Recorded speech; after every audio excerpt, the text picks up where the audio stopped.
म्हणजे असं म्हटलं जातं, साक्षरा हा शब्द उलटा केला की राक्षसा होतो.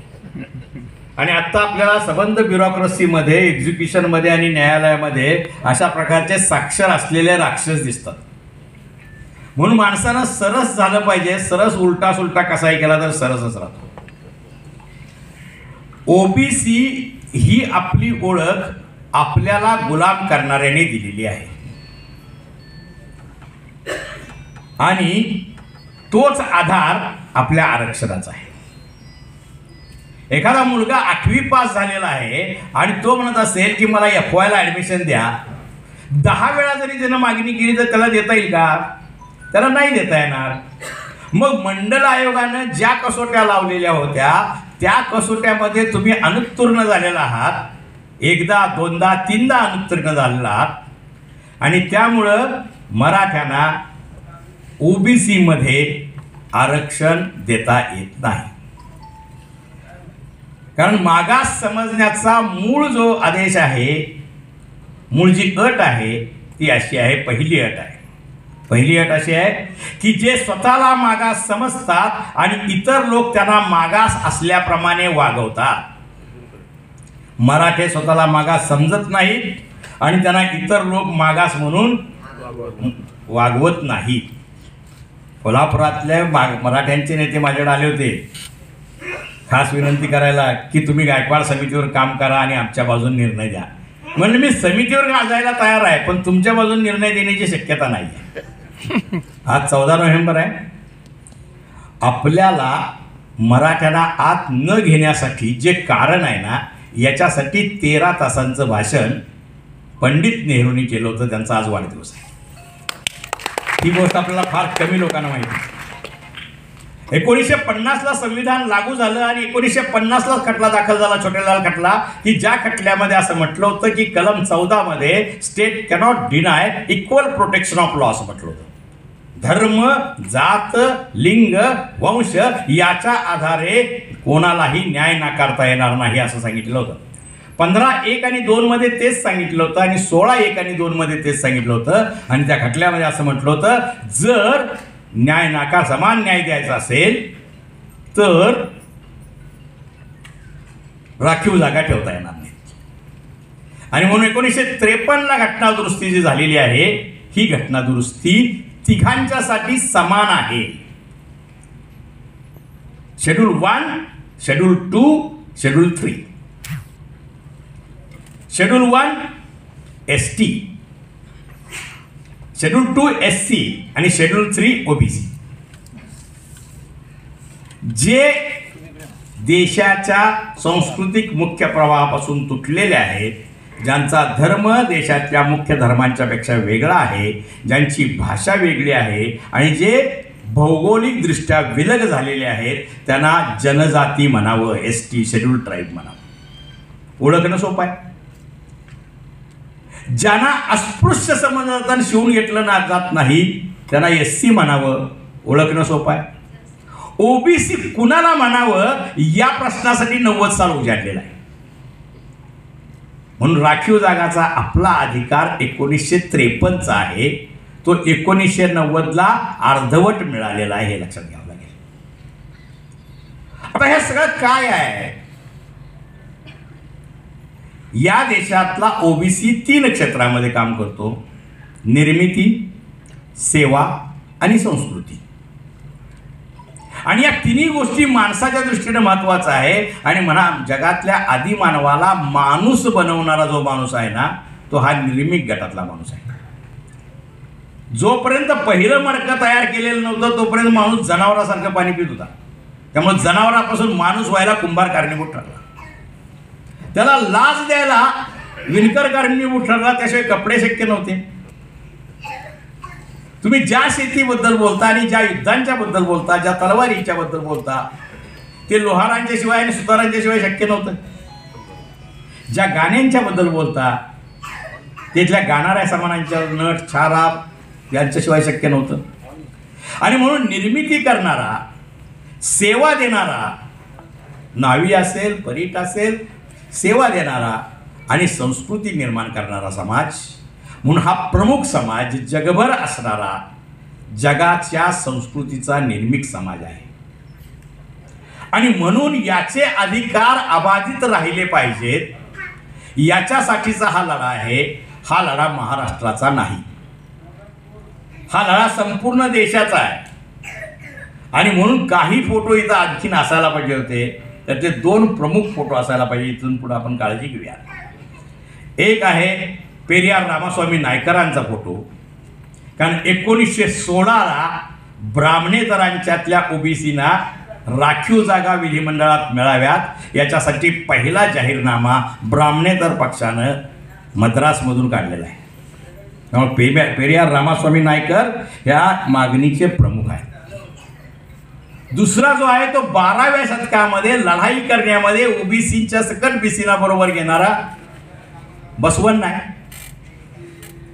जन सांगितलं की जो नुसता बडबड करतो आणि मंत्र म्हणतो त्याला अस्पृश्य समजा, आणि जो कायक म्हणजे श्रम करून जगतो त्याला सर्वोच्च समजा. कायक वे कैलास. त्यामुळे बसवण्णा, पेरियार, आंध्रमधले गोरा यांनी पॉझिटिव्ह एथिझम सांगितलं आणि ब्राह्मणशाही विरुद्ध सांगितलं की तुम्ही गाय, घोडे, कुत्रे सुद्धा मारून खाणारे लोक आहात ब्राह्मण लोक, आणि त्यामुळं गोवधबद्दीबद्दल तुम्हाला सांगण्याचा अधिकार नाही. आणि म्हणून हैदराबादच्या रस्त्यावर 1000 लोकांनी गोमांस समारंभानं खाल्लं आणि गोरानं कोणी काही करू शकलं नाही.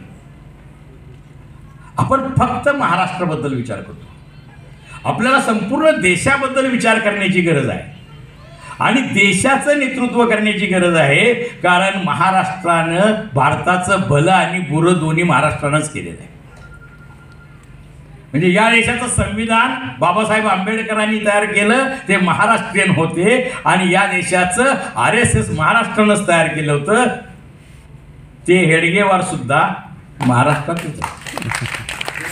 त्यामुळे या देशातल्या ओबीसीच्या साह्यानं संपूर्ण क्रांती घडवायची.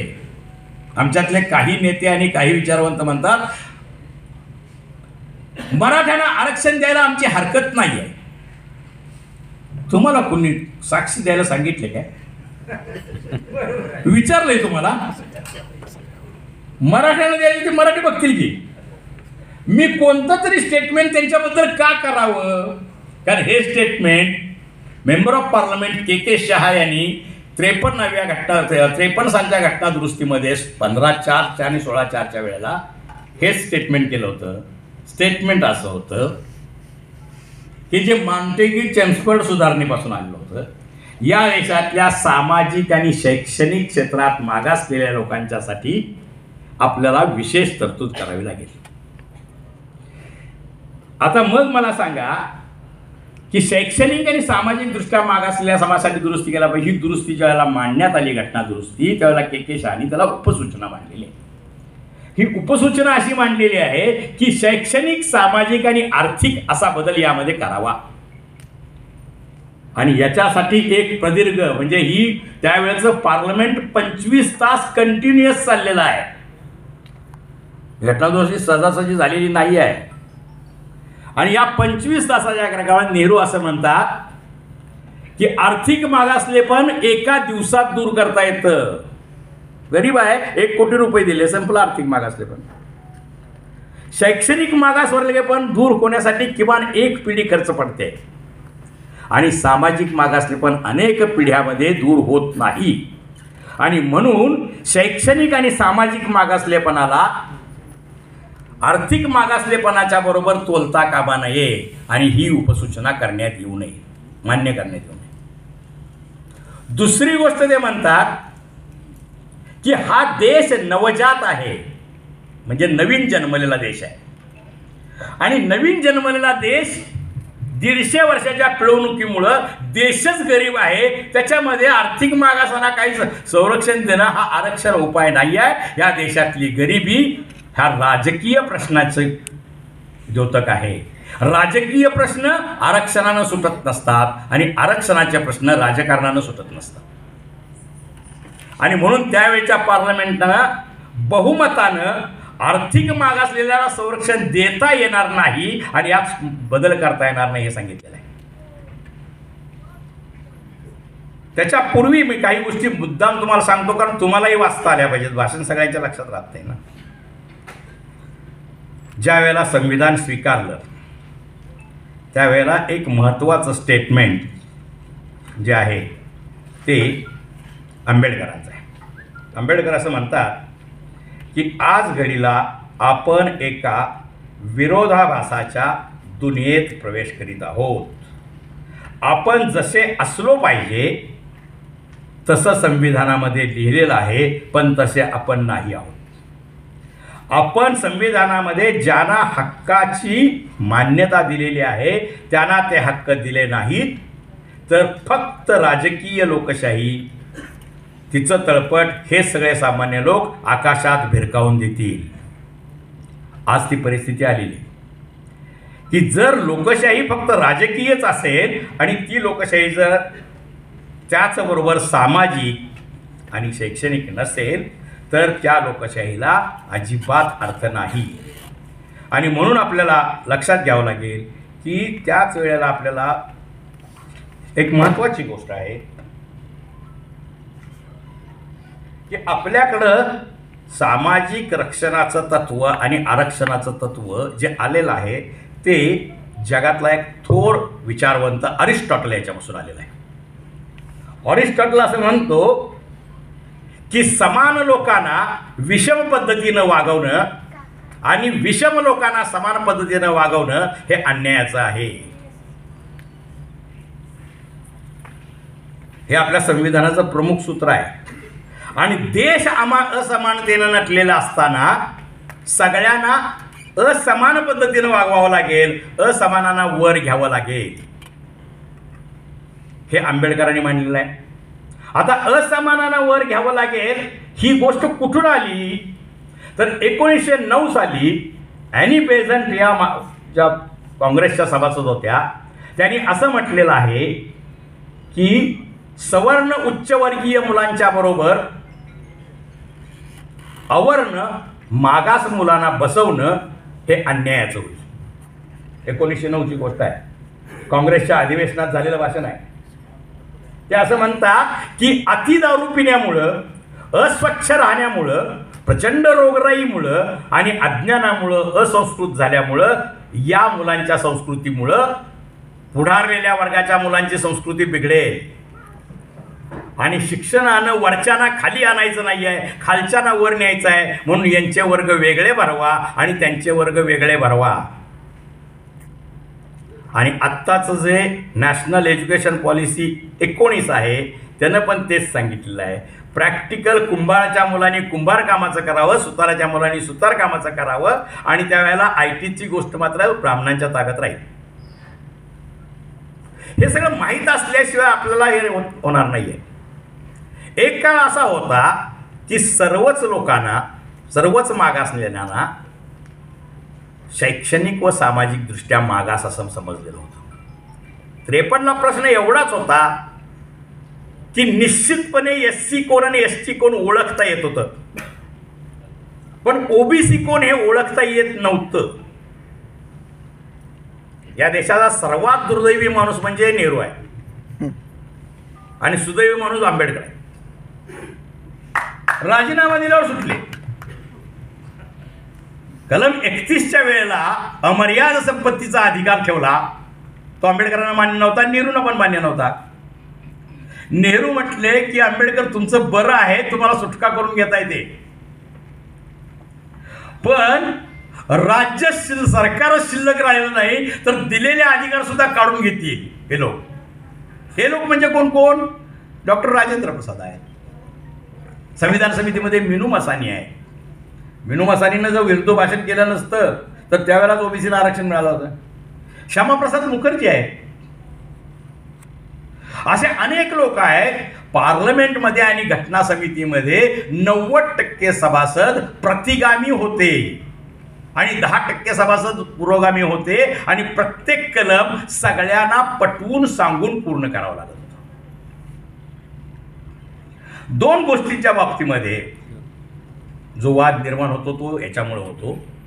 पहिली गोष्ट अशी आहे की या देशामध्ये न्यायालये न्याय देतात याच्यावर फक्त सामान्य माणसाचा विश्वास आहे, इतरांचा कोणाचा विश्वास नाही. आंबेडकरांचा नव्हता, प्लेटोचा नव्हता, अरिस्टॉटल ज्याचा शिष्य आहे त्याचा प्लेटोचा सुद्धा नाव होता. प्लेटो असं म्हणतो की न्यायाधीश सुद्धा माणूस असतो आणि त्यानं वापरलेल्या परंपरा, त्याचा जिथं जन्म झाला, त्यानं जे वाचलं, ते ज्यानं जे अनुभवलं, याचा परिणाम त्याच्या न्यायदानावर होतो आणि त्यामुळं न्यायालयानं दिलेला न्याय हा निरपेक्ष असतोच असं नाही. आणि म्हणून आंबेडकरांनी कॉलेजियम पद्धतीला विरोध केला होता. उच्चवर्णीय न्यायाधीश आत्ता आहेत, कारण बाकीच्यांना शिक्षणाची सोय नाही. ही कॉलेजियम पद्धती उच्चवर्णीय फक्त उच्चवर्णीयालाच न्यायाधीश करतील आणि मग सामाजिक न्याय न्यायालयाद्वारे प्रस्थापित करता येणार नाही. आणि म्हणून आपल्याकडे न्यायालय न्याय देतील असं नाहीये. न्यायालय न्याय देत नाही त्याचं आणखीन एक महत्वाचं कारण आहे की ब्युरोक्रेसी ज्या पद्धतीनं वागते त्या पद्धतीनं न्याय मिळत नाही. ज्या वेळेला सामान्यांची पोरं 12वी मध्ये चांगले मार्क्स मिळवायला लागली त्यावेळेला सीईटी परीक्षा आली. सीईटीच्या परीक्षा संदर्भामध्ये पहिलं निवेदन मी दिलेलं होतं. राज्यभर जर एकच परीक्षा असेल 12वीची तर सीईटी घेऊ नये असा सुप्रीम कोर्टाचा निकाल आहे. जम अभ्यंकर नावाच्या अत्यंत घाणेरड्या सचिवानं खोटं अफिडेव्हिट केलं आणि सांगितलं महाराष्ट्रामध्ये 5 बोर्ड आहेत वेगळी वेगळी. खरं म्हणजे 5 बोर्डाचे विभाग आहेत आणि सगळ्यांची परीक्षा आणि प्रश्नपत्रिका एकच असते. याच्या आधारावर हायकोर्टाने निर्णय दिला की तुम्हाला सीईटी घ्यावी लागेल. म्हणजे आणखीन एक अडथळा पुढे आणला आणि सीईटीच्या क्लासेसचा बाजार निर्माण झाला आणि त्यामध्ये आपली सगळी पोरं मागाय पडाली. आणि त्यानंतर पुन्हा गायपट्ट्यातले म्हणजे उत्तर प्रदेशातले जे लोक आहेत उच्चवर्णीयांच्या मधले त्यांना जास्तीत जास्त जागा मिळाव्या म्हणून नीट नावाची गोष्ट आली. स्टॅलिन तमिळनाडूचा जो मुख्यमंत्री आहे त्यांना क्रांतिकारक काम केलं. ते म्हणले तुमची नीट आम्ही मानत नाही, कारण दिल्लीचा पोरगा डॉक्टर झाल्यावर गडचिरोलीत काम करणार आहे का? आणि जो कोट्यावधी रुपये देऊन डॉक्टर होईल तो झोपडपट्टीतल्या माणसावर उपचार करणार आहे का?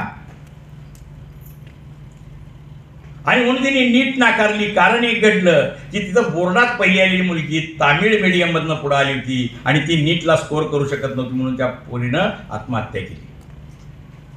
स्टॅलिननं आपण स्वतः नीटवर बंदी घातली आणि सर्व मुख्यमंत्र्यांना पत्र लिहिलं की नीट नाकारा. कारण आरोग्य हा जो विषय आहे तो कंकरंट लिस्टमध्ये आहे, म्हणजे राज्याच्या लिस्टमध्ये पण आहे आणि केंद्राच्या लिस्टमध्ये आहे. त्यामुळे आरोग्य सुविधा कशा पुरवायच्या, आरोग्याचे कर्मचारी कसे निर्माण करायचे हे राज्याच्या अधिकारात आहे. दुसरी गोष्ट, इथं जे समाज गट आत्ता आरक्षण मागतायत ते इतिहासाच्या आधारे आरक्षण मागतायत. अगदी आह साळुंके सुद्धा हे शिवाजी महाराजांना शूद्र म्हटलं होतं, पण शिवाजी महाराजांनी स्वतःला क्षत्रिय सिद्ध केलं ना. गागाभट्टाला 2 पोती सुवर्ण मुद्रा दिल्यानंतर त्यानं सांगितलं वडिलांच्याकडून रामाचा वंश आहे आणि आईकडून कृष्णाचा वंश आहे, याचा अर्थ क्षत्रियाचा पुन्हा गवळ्याबरोबर विवाह झाला ना. हे सर्टिफिकेट दिलं, पैसे देऊन इथं काय करता येतं. म्हणजे की आरक्षण हे इतिहासावर ठरत नसतं, तुम्ही त्या वेळेला मागास होता. आरक्षण वर्तमानावर ठरतं. राजकीय व्यवस्था वर्तमान काळामध्ये कोण मागास आहे, कुणाचं शिक्षण झालेलं नाही आहे. मला एकदा दादासाहेब रुपवतीने विचारलं की तुझं आडनाव काय रे? मी म्हणलं कुंभार. म्हणजे कुंभार कुठं आडनाव असतं का? माझं कसं रुपवती आहे, मी महार आहे तरी. तुझं आडनाव काय? म्हणलं ओबीसीना आडनाव परवडत नाही, आम्हाला फक्त आमच्या जातीचं नाव असतं कुंभार आणि फार प्रेमात आला तर ईडी प्रत्यय लागतो कुंभारड. कुंभारड असेल, माळगंड असेल, नावगंड असेल. हा मोठा पुरावा आहे की आम्हाला इतर लोक मागास समजतात, आमचा चेहरा बघणं अशुभ समजतात. म्हणून आरक्षण हा इतिहासाचा विषय नाही आहे, तो वर्तमानाचा विषय आहे. आणखीन एक फोटो इथं असायला पाहिजे. मला मिळाला असतं तर मी घेऊन आलो असतो, मला मिळाला नाही. आपण ज्याच्यावर सगळ्या लढाया लढवतो ना त्याचा प्रमुख माणूस आहे J.H. हटन. J.H. हटन हा 1931चा सेन्सस कमिशनर आहे. आणि हा जे छाटण जो सेन्सस कमिशनर आहे ना, त्याला जात-पात तोडक मंडळानं निवेदन दिलेलं होतं की शाळेच्या प्रवेशपत्रावर, सरकारी नोकरीच्या अर्जावर किंवा सेन्सस कमिशन सेन्ससमध्ये म्हणजे जनगणनेमध्ये जातीचा कॉलम असू नये. त्याच्यामध्ये भाई परमानंद होते, जी.बी. पंत होते, मोठी मोठी माणसं होती. 12 लोकांचं होतं निवेदन ते. आणि हे सगळे ह्या 12 लोकांच्या पैकी 9 लोक पुन्हा हिंदू महासभेमध्ये गेले. हाही इतिहास आहे. म्हणजे त्या निवेदन का दिलं होतं तुमचं लक्षात येतं. जे छाटणचं उत्तर आहे ना ते फार महत्वाचं आहे. जे छाटण म्हणतो की जनगणना हा समाज प्रबोधनाचा कार्यक्रम नाही, जनगणना हा प्रजेची वस्तुस्थिती समजून घेण्याचा कार्यक्रम आहे. आणि हे विधान याच्या अगोदर सम्राट अशोकाने केले. म्हणजे भारताच्या इतिहासामधली पहिली जनगणना अशोकाच्या नावावर नोंद आहे, नंतर कौटिल्यच्या नावावर नोंद आहे. सगळ्या राजांना जनगणना करावी वाटते याची कारण 2 असतात. एक, माझ्या प्रजेपैकी कोण मागं राहिलेला आहे आणि कोण पुढे गेलेला आहे, कोण त्रासदायक होणार आहे आणि कोण त्रासदायक होणार नाही, हे राजाला जर कळालं नाही तर राजाचं राज्य नष्ट होईल. तसं लोकशाही गणराज्याचं हे कर्तव्य आहे जास्त. आपण नुसते लोकशाही राज्य नाही आहोत, लोकशाही गणराज्य आहोत. आणि गणराज्यामध्ये आपल्याकडं राष्ट्र ही एंटिटी नाही आहे, जात ही एंटिटी नाही आहे, पक्ष ही एंटिटी नाही आहे. तर एकमेव एंटिटी म्हणजे अस्तित्व हे माणूस आहे. Man is architect. माणूस हा महत्वाचा आहे. माणसाचं स्वातंत्र्य, माणसाच्या गरजा, माणसाचं सुख आणि माणसाचं समाधान. संबंध संविधान सभा ज्यावेळेला काम करत होती त्यावेळेला मी सांगितलं 90% लोक प्रतिगामी होते, ब्राह्मणवादी होते.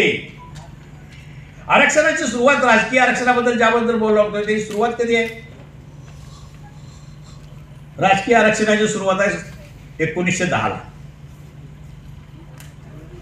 711 मध्ये 7 जागा राखीव ठेवलेल्या आहेत. आणि या 7 जागा राखीव ठेवल्यानंतर पुढं त्यानंतरच्या काळामध्ये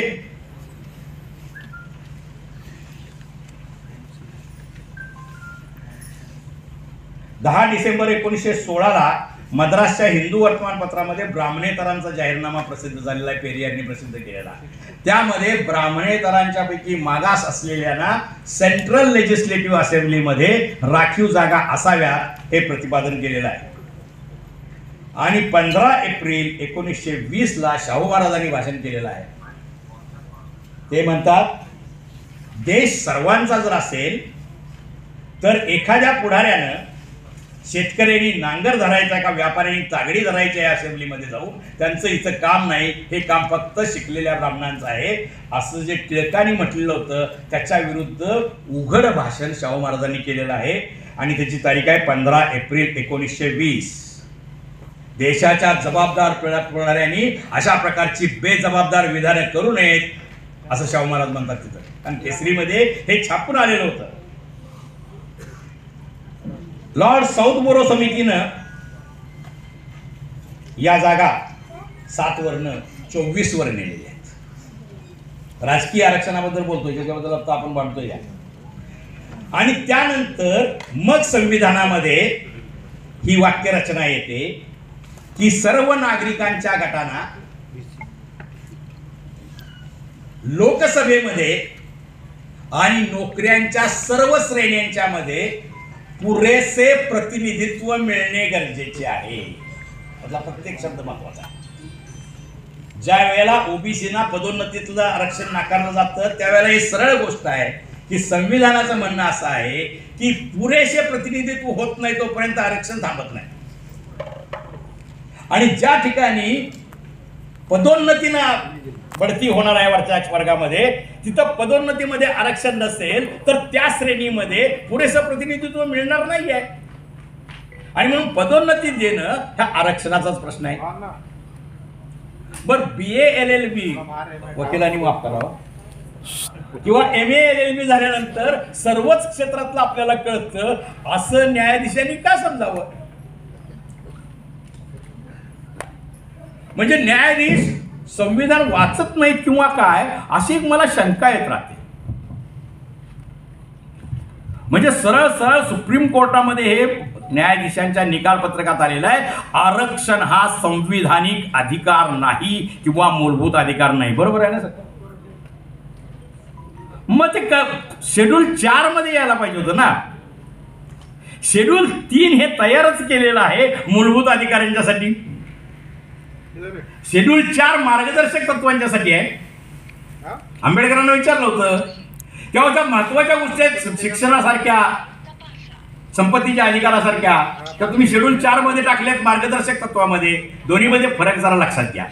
शेड्यूल 3 मध्ये जे मूलभूत अधिकार आहेत, हे मूलभूत अधिकार जस्टिसिएबल आहेत. जस्टिसिएबल म्हणजे ते जर मिळाले नाही तुम्हाला तर कोर्टात जाऊन न्याय मागता येतो असे. आणि कलम 15(4) आणि कलम 16(4) हे जस्टिसिएबल जर असेल तर ते मूलभूत अधिकार आहे. त्यामुळे हा मूलभूत अधिकार नाकारता येणार नाही तुम्हाला. पुढचा जो भाग आहे की अनुसूचित जमातींच्यासाठी जे कलम 338 आहे, 338 क, अनुसूचित जातींच्यासाठी 338 क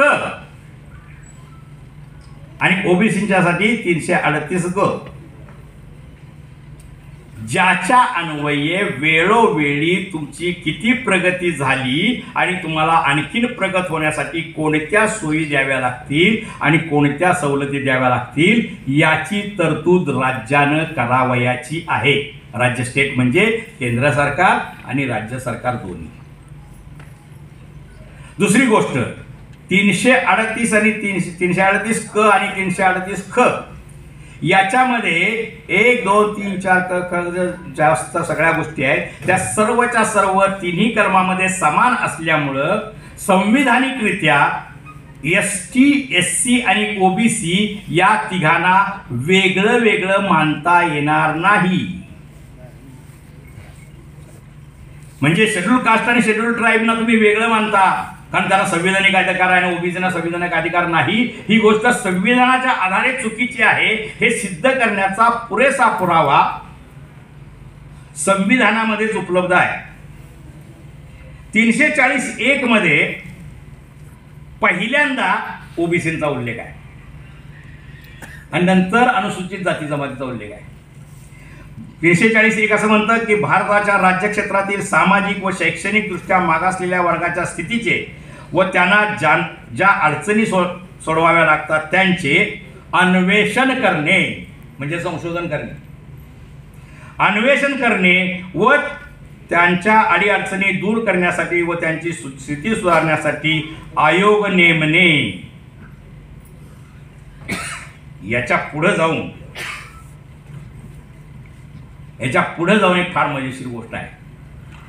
संविधान लागू झाल्यापासून 10 वर्षाच्या आत राष्ट्रपतींनी विशेष कमिटी किंवा कमिशन किंवा आयोग नेमून 1950 ला जे मागासवर्गीय ज्या ठिकाणी होते तिथून त्यांची किती प्रगती झाली याचं संशोधन करून त्याचा अहवाल दोन्ही सभागृहांच्या पुढे ठेवणं हे कंपल्सरी केलेलं आहे आणि ते कुठल्याही राष्ट्रपतीनं पूर्ण केलेलं नाही. बरोबर आहे ना? 10 वर्षानंतर हे करायला पाहिजे होतं. नाही, कालकर आयोगाचा संबंध आहे.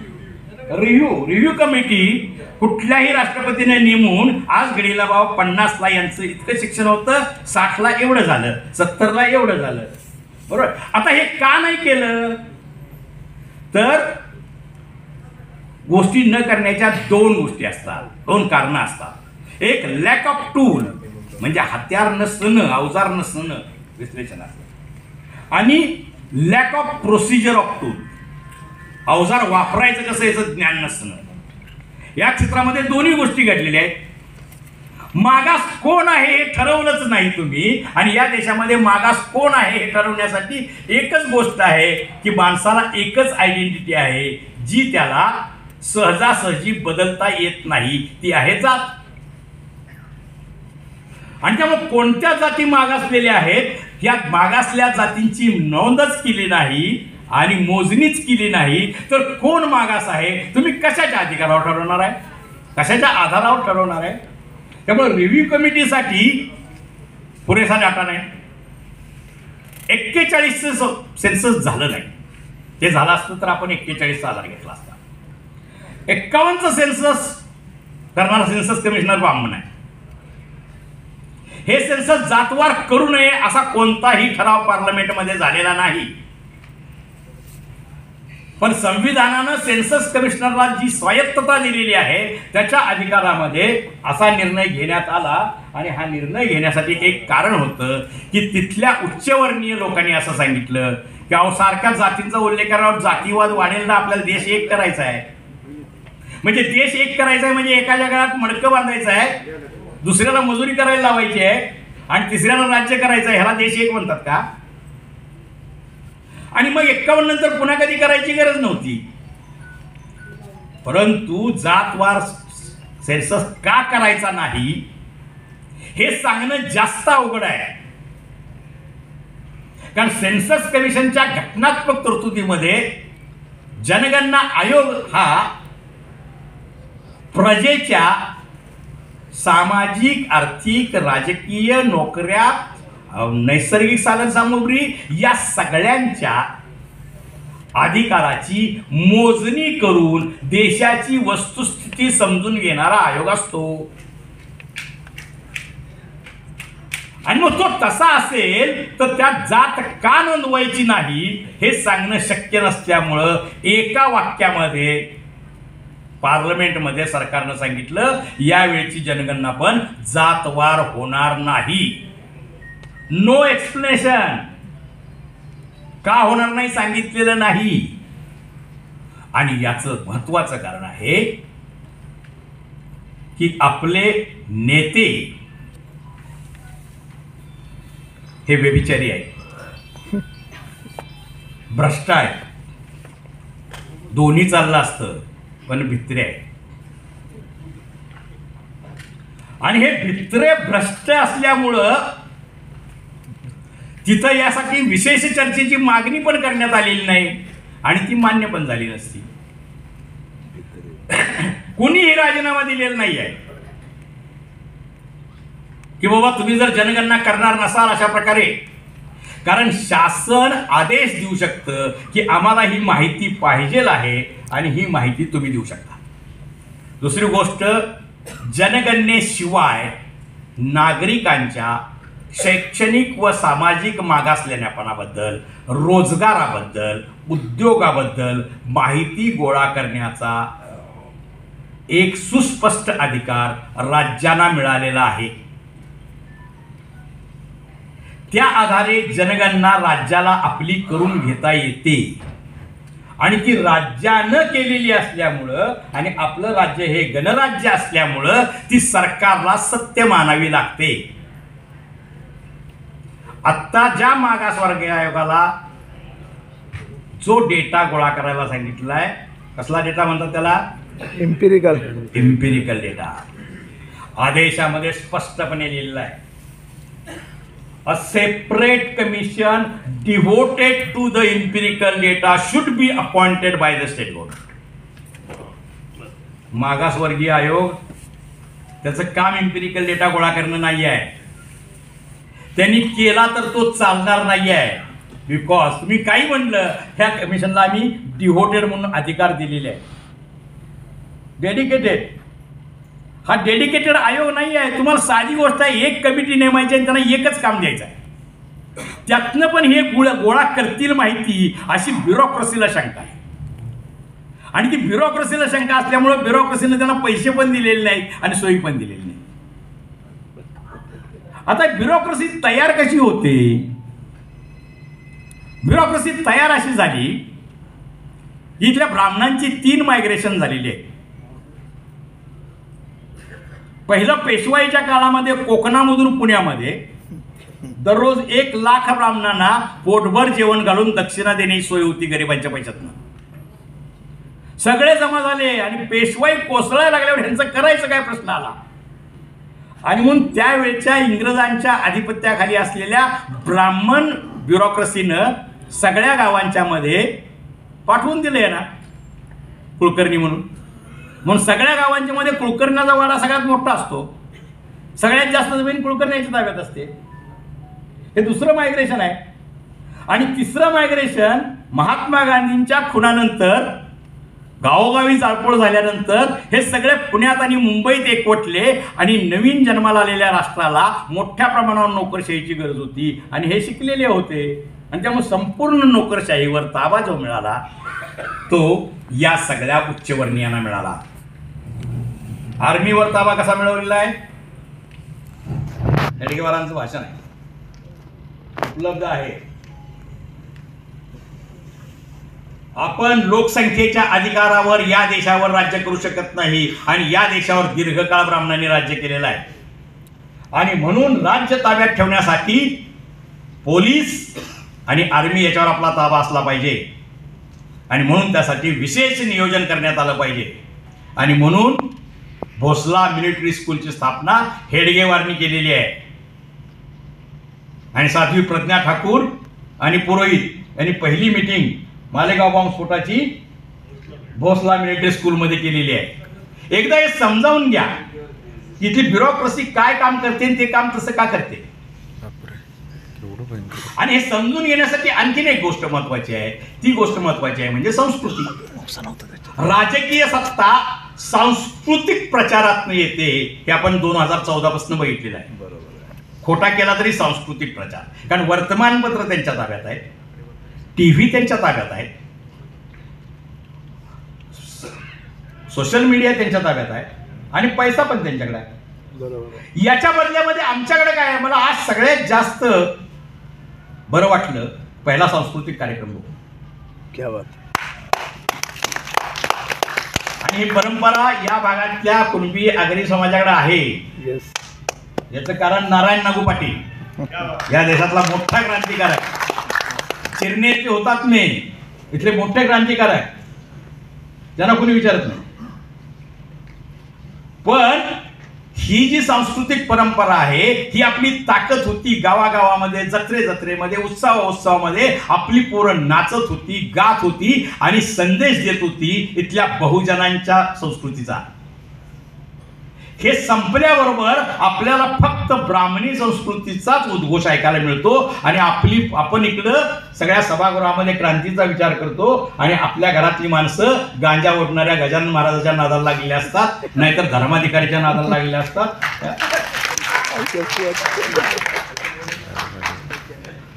आता तुमचं डोकं हित आहे आणि धड घरातलं सगळं फितूर झालेलं आहे. कशाची क्रांती करणार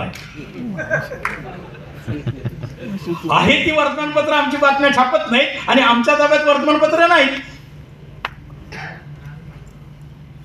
हे सगळं बदललं पाहिजे. कारण सांस्कृतिक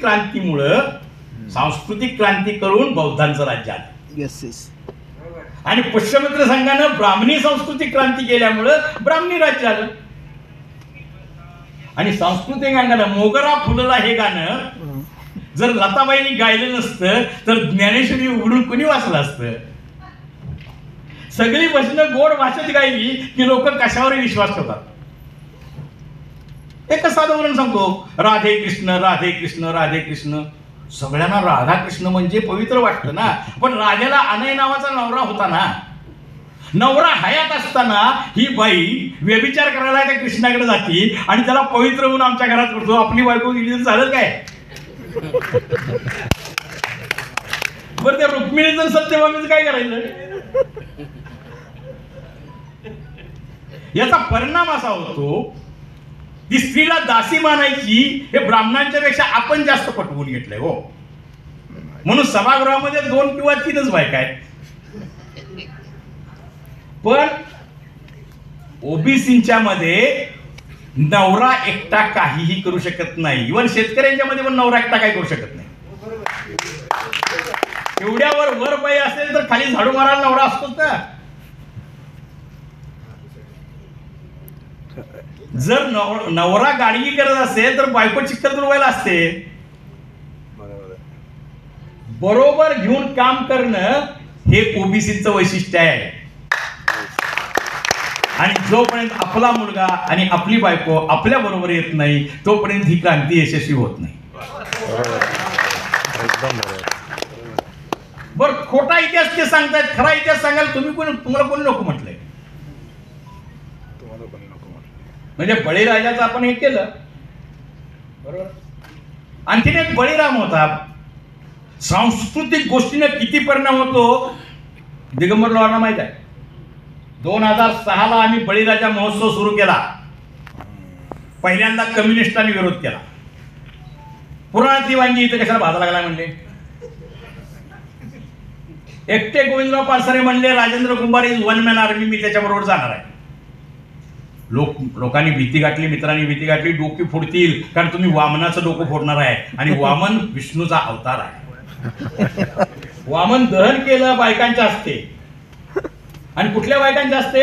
कारण सगळ्यात जास्त माझ्या विरुद्ध जाण्यासारखं कोण होतं? शिवाजी पेठेतले मराठे. त्यामुळे दहन करायला बायका कुठल्या होत्या? शिवाजी पेठेतल्या मराठ्यांच्या बायका होत्या.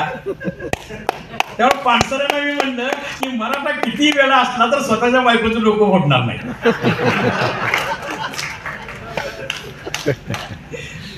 आता प्रश्न काय आहे की हे सगळं गौडबंगाल समजावं म्हणून मी सिद्धेश्वर शास्त्री चित्रवांच्या सारख्या माणसाकडून वेद शिकलो. तर्कतीर्थ लक्ष्मण शास्त्रींनी मला शिकवलेला आहे. म्हणजे दोन्ही प्रकारचे संस्कृत मी शिकलो. म्हणजे 4 वेद, 6 शास्त्र आणि 18 पुराणं सगळी वाचली आणि मग लक्षात आलं की आमच्या गुलामीचं कारण काय आहे. त्यातल्या एकाही पुस्तकाबद्दल मी वाद करत नाही कधीच. का करत नाही? कारण ते ब्राह्मणांनी पण वाचलेलं नाही. वाचा माझा वाद आहे ना तुमच्या डोक्यात असलेल्या गणपतीबद्दल आहे, तुमच्या डोक्यात असलेल्या रामाबद्दल आहे. गरोदर बाईला शेजारच्यानं सांगितलं म्हणून सोडून देणारा राम, तो तुमचा देव होता का? प्रत्येक गावात रामाचं देऊळ आहे काय? नाही. मारुतीचा आहे की नाही? आहे. आणि मारुती कोण आहे? रामाचा दास आहे. म्हणजे नोकराला क्वार्टर बांधून दिलेले आहे आणि मालकाला वेगळं ठेवले काय? राम या शब्दाचा अर्थ काळी माती. काळी माती. येस. रामा म्हणजे काळी बाई. आणि कौशल्या काळी होती म्हणून सावळला रामचंद्र नबीचा मागतो असं लिहिलेलं आहे. तुमच्या डोक्यात आहे ते. भास्करराव जाधवांनी लिहिलेलं होतं ज्या वेळेला गणेशोत्सव सुरू केला की नाही. टाइम्स ऑफ इंडिया मधलं पत्र आहे भास्करराव जाधवांचं. ते म्हणतात निदान अनुकरणच करायचं झालं तर शत्रूचं करू नका ना. तुमचा कुठलाही देव रस्त्यावर येत नाही. हिंदूंचा देव रस्त्यावर ठेवायची पद्धत आहे? नाही, देवालयात असतो ना. तुमचा कुठलाही देव रस्त्यावर येत नाही. नालपीर आणि चांदपीर रस्त्यावर आला म्हणून तुमचा गणपती रस्त्यावर आणला. ते दुला दुला म्हणून ओरडतात, तुम्ही मोर्या मोर्या म्हणून ओरडता. त्यांचे पीर पाण्यात पडतात म्हणून तुमचा गणपती पाण्यात पडतो. म्हणजे मुस्लिम विरोधासाठी गणपती उत्सव सुरू झाला. इथे सगळे उत्सव म्हणजे तुळशी जलंधर विवाह, जसं बळीराजाचा गौरव केला की नाही, असाच एक मोठा राजा होता जलंधर नावाचा. त्यानं रावी, बियास आणि सतलज या तिन्ही नद्यांच्यावर धरणं बांधली आणि सगळं देश हा पाण्याखाली आणला. आणि कामगार कमी पडल्यावर सगळ्या देवांना मजूर म्हणून नेमलं. त्याची फार मजेशीर गोष्ट आहे पुराणांच्या मध्ये. आपला मळलेला पितांबर घेऊन पार्वतीकडे विष्णू गेला. म्हणला या जलंधरानं मला शेतात काम करायला लावलंय आणि माझा पितांबर चिखलानं मळलेला आहे, त्याचं काहीतरी पारिपत्य करा.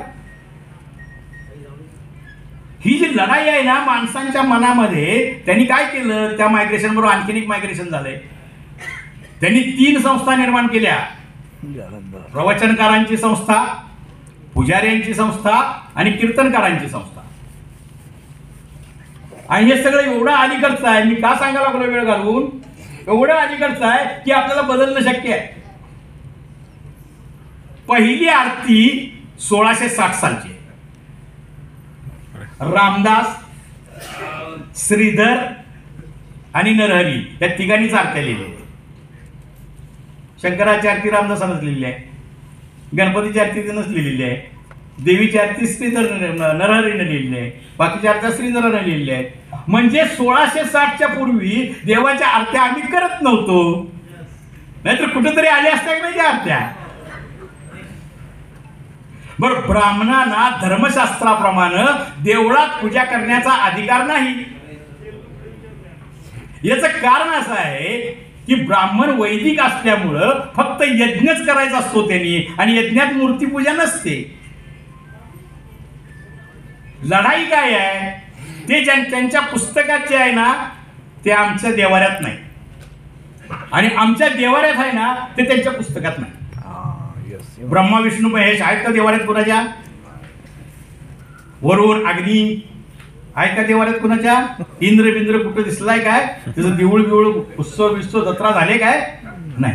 देवाऱ्यात एक घोड्यावर बसलेले देव, एक उभा राहिलेले देव, आणि बाकीची पूर्वजाच्या नावाचे टाक. कारण चांगला माणूस, चांगला पूर्वज आणि चांगला अधिकारी आणि चांगला राजा आमचा देव असतो. ही संस्कृती विसरल्यामुळं ती संस्कृती पुन्हा पोचवायला सुरुवात केली की क्रांतीचं काम सुरू होतं.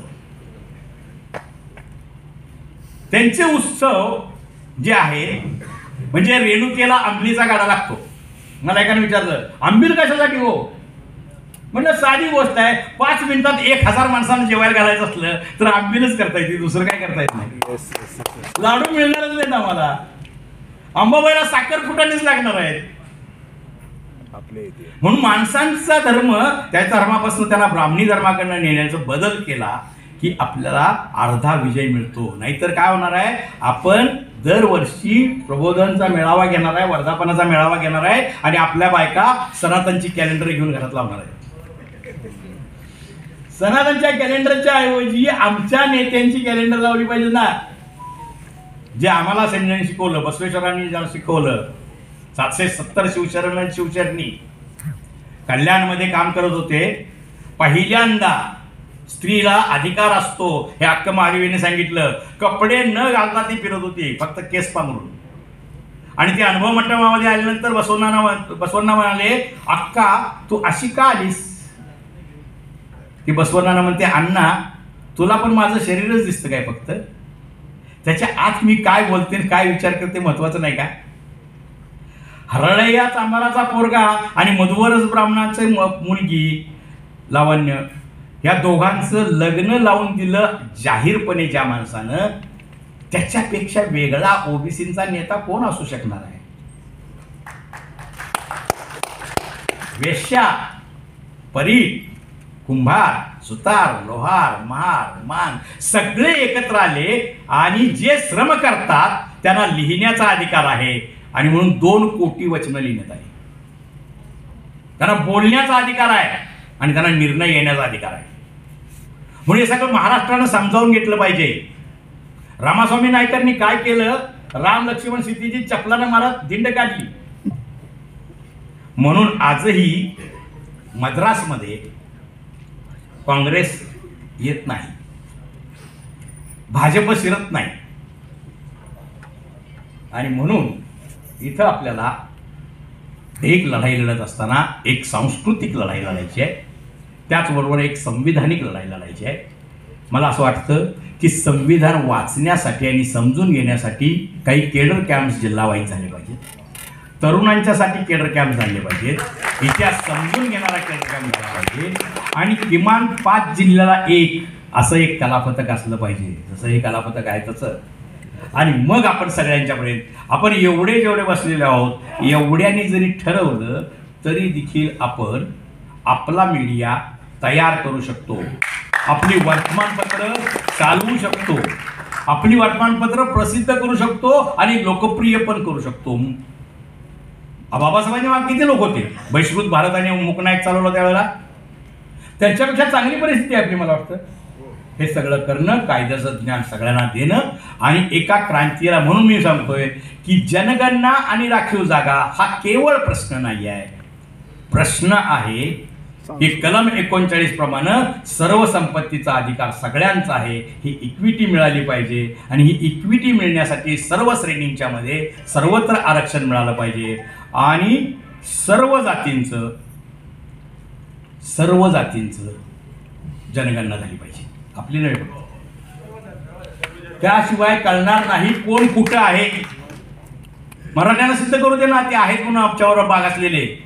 सगळे पोलीस पण त्यांचे, अधिकारी पण त्यांचे, सगळेच त्यांचे, जमीन पण त्यांची, कारखाने पण त्यांचे, बँका पण त्यांच्या. आणि तरी ते म्हणतात की आम्हाला ह्याच्यात घाला. EWS हे शेवटचा मुद्दा सांगतो. EWS असंविधानिक आणि बेकायदेशीर आहे, घटनादुरुस्ती असली तरी. याचं कारण EWSच्या 2019च्या घटनादुरुस्तीनं संविधानाच्या मूलभूत ढाच्याला धोका पोचलेला आहे. आणि संसदेला असा अधिकार नाही आहे मूलभूत ढाच्याला धोका पोचवणं.